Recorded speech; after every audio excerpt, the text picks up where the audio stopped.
Hi everyone, నేను మీ Chaitanya. Welcome to our channel.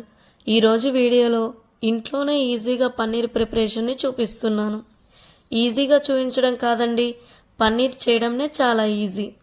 ముందుగా పాలను తీసుకొని 1 లేదా 2 పొంగులు వచ్చాక ఒకసారి కలుపుకొని ఒక నిమ్మకాయ రసాన్ని గ్లాస్లోకి తీసుకొని ఆ నిమ్మరసాన్ని డైరెక్ట్గా కాకుండా కొద్దిగా అందులో వాటర్ యాడ్ చేసి పాలల్లో గరిట మీద ఒకే డైరెక్షన్లో నిమ్మరసాన్ని యాడ్ చేయడం వల్ల పెద్ద పెద్దగా పాలు అనేవి విరుగుతాయి. అప్పుడు పన్నీర్ అనేది సాఫ్ట్గా వస్తుంది. ఇలా మొత్తాన్ని ఒకసారి కలుపుకోవాలి. ఇలా పూర్తిగా పాలు అనేవి విరిగాక చూడండి, ఇలా పెద్ద పెద్ద సైజులో పాలు అనేవి విరుగుతాయి. ఒక క్లాత్ తీసుకొని ఇలా పన్నీర్ని వడగట్టుకోవాలి.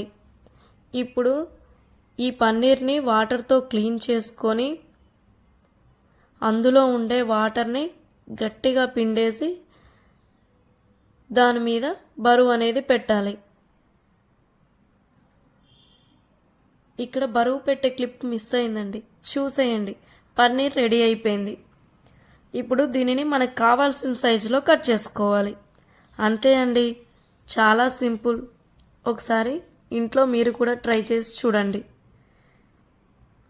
Thank you for watching. Don't forget to subscribe my channel.